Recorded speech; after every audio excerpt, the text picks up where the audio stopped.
सब साथी को अस्सलाम वालेकुम भाइयों, बुजुर्गों, दोस्तों। जैसे आपको मालूम है कि हम इधर किबला तैन पे आए थे अभी मुफ्ती साहब के साथ, और माशाल्लाह मुफ्ती साहब ने 2 रकात नमाज नफिल का हुक्म दिया था। तो हम सब साथियों ने बाजा यानी 2 रकात नमाज नफिल अदा किए। उसके बाद जो है ना मस्जिद तैन के जो है ना दोनों साइड के किबले रुख देखे हमने। फिर उसके बाद हम वहाँ से बाहर वापस आए और मुफ्ती साहब ने अंदर बैठ के कुछ ज़रूरी थोड़ी टॉकिंग की थी।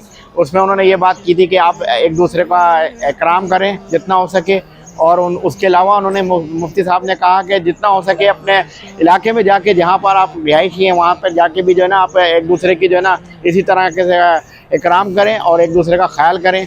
लिहाजा जो है ना हमारी यही नीयत है कि हम यहाँ से जाके अपने इलाके में भी जो है ना इसी तरीके से एक दूसरे का इकराम करें और एक दूसरे का ख्याल करें।